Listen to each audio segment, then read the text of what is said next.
Bonjour à tous, c'est Trunk de la Time Machine. Donc je vais vous présenter le jeu Dragon Ball Fighter Z, sorti le 26 janvier et très attendu par la communauté Dragon Ball, également par les fans de Versus Fighting. Donc on va voir ce que ça donne, donc c'est parti. Dès l'entrée de jeu, on atterrit dans un hall qui reprend l'arène du tournoi Dragon Ball. C'est là où on peut voir les différents joueurs connectés dans le hall même. Et ce hall sert de menu. Le menu de jeu, c'est comme Xenoverse 2 avec le Cocoon Town, où on peut aller choisir notre propre mode de jeu.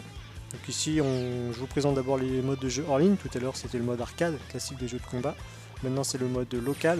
Donc on peut affronter des amis en local, jouer sans avoir internet.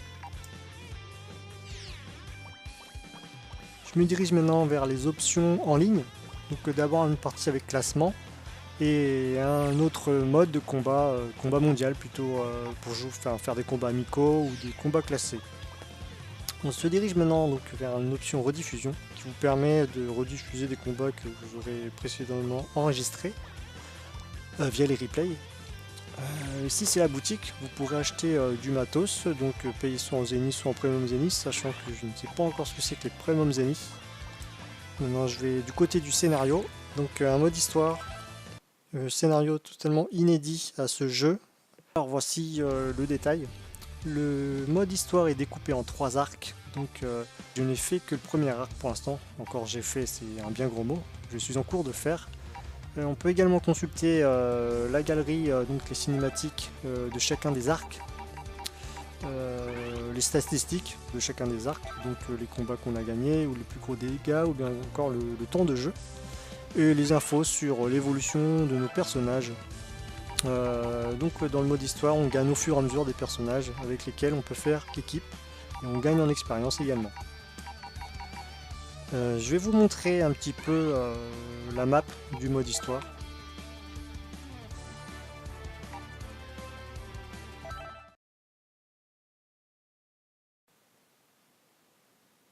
Donc voici la map.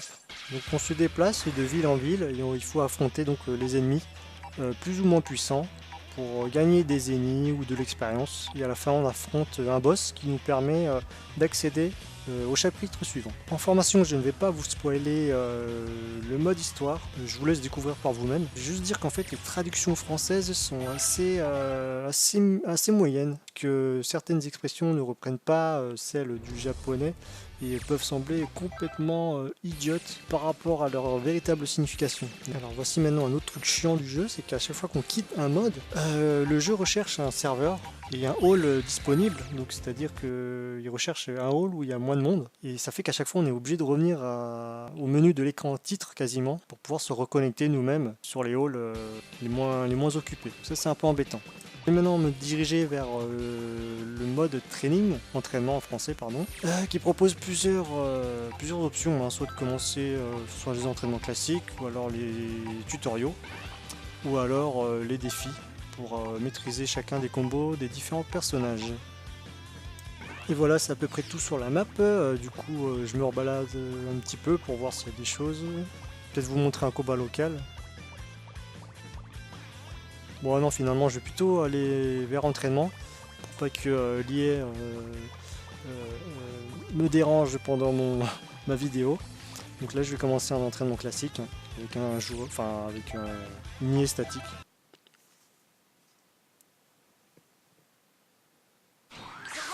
Donc voici l'écran des personnages bien fournis. Du coup je vais faire ma petite sélection, donc on prend 3 personnages par équipe, on peut prendre Goku, Gohan, C18 j'aime bien aussi, quoique non, je vais peut-être changer, je vais changer. Je me ferais bien un petit Yamcha. Yamcha qui est un loser, enfin qui a plutôt la casquette de loser dans la série DBZ et DB Super, mais par contre dans ce jeu il claque. Hein. Donc là la sélection de l'arène et de la musique.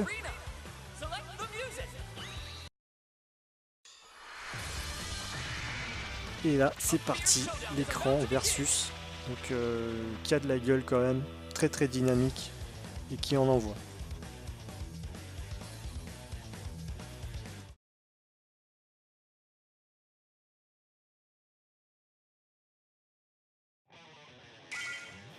Donc voilà l'écran.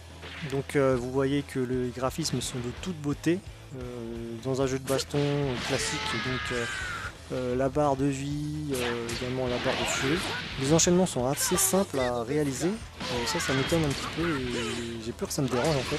Il suffit simplement de taper sur les touches carré, carré, carré ou triangle, triangle, triangle pour sortir des combos très facilement. Il est également possible de faire appel à ses coéquipiers en tant que Z-assist, c'est-à-dire qui viennent nous aider main forte sur des actions bien spécifiques, ou bien de changer de coéquipier donc en cours de combat. Maintenant je vais prendre Yamcha et je vais faire une petite démonstration au coup.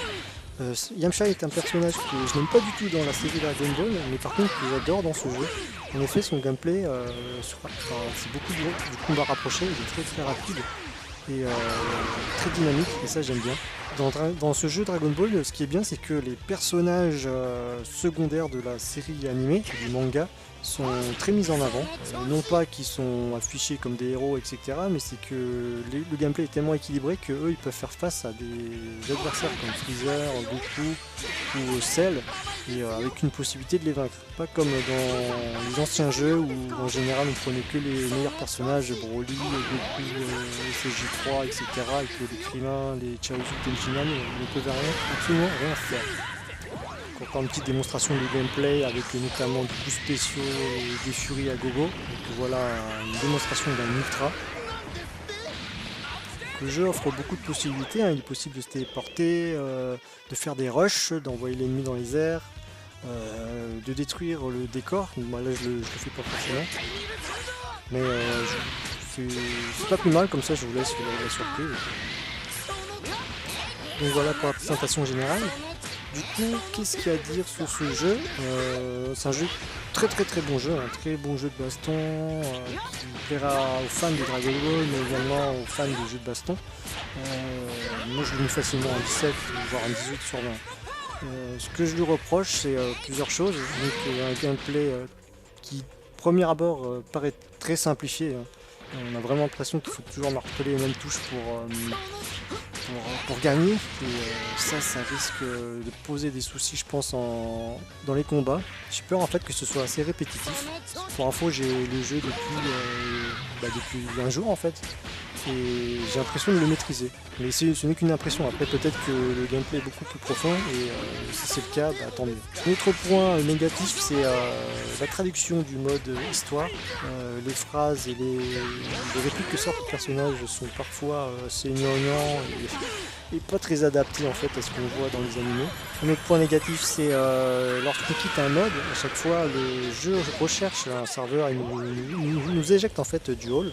On est chaque fois obligé de revenir au menu principal pour sélectionner le hall et la région, etc. pour revenir dans le menu de sélection du mode de jeu. Voilà pour les points négatifs. Pour les positifs, c'est le dynamisme du jeu en lui-même, hein.